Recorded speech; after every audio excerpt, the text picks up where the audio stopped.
ఇవాళ మనం life style గురించి మాట్లాడుకుంటున్నాము. లైఫ్ స్టైల్లో క్యాన్సర్ రిస్క్ పెంచే లైఫ్ స్టైల్ చేంజెస్ ఏంటి అంటే, మన బాడీలో మనం దేనికైనా కూడా ఎక్కువ స్ట్రెస్ ఇవ్వడము.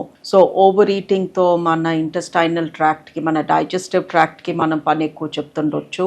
మనం తినే ఫుడ్ కాంప్లికేటెడ్గా ఉండి అందులో మసాలాలు, ఆయిల్, కెమికల్స్ ఎక్కువ ఉంటే కూడా మన బాడీకి పని ఎక్కువ అవుతుంది. దాంతోపాటు మన బాడీ రిపేర్ అయ్యేది మనం నిద్రపోతున్నప్పుడు, మనం డీప్ స్లీప్ లో ఉన్నప్పుడు మన బాడీలో జరిగే చిన్న చిన్న తేడాలు, చిన్న చిన్న ఇన్సల్ట్స్ టు ద బాడీ, చిన్న చిన్న డ్యామేజ్లు, ఇవి ప్రతిరోజు రాత్రి మనం పడుకున్నప్పుడు మన బాడీ రిపేర్ అవుతూ ఉంటుంది. రిపేర్ అవ్వడానికి మనం సరిపడా టైం ఇవ్వట్లేదు అనుకోండి, మన స్లీప్ క్వాంటిటీ బాగాలేదు లేదా క్వాలిటీ ఆఫ్ స్లీప్ బాగాలేదు అంటే కూడా మన బాడీ డ్యామేజ్ అవుతుంది.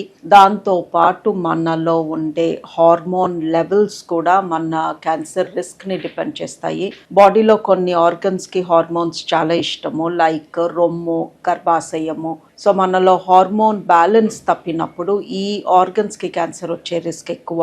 సో మన బాడీలో ఉన్న కొవ్వు కూడా హార్మోన్ తయారు చేస్తుంది. సో మన బాడీలో ఎంత కొవ్వు ఉంటే అంత హార్మోన్ ఎక్కువగా ఉంటుంది, ఈస్ట్రోజన్ అనే హార్మోన్. సో మన అండాశయాల నుంచి ఈస్ట్రోజన్ వస్తుంది, బట్ కొవ్వు నుంచి ఈస్ట్రోన్ అనే హార్మోన్ వస్తుంది. రెండు వినటానికి ఒకేలాగా ఉంటాయి, బట్ ఈస్ట్రోజన్ మనకు అవసరము, మంచిది. ఈస్ట్రోన్ మనకు అవసరం లేదు, మంచిది కాదు.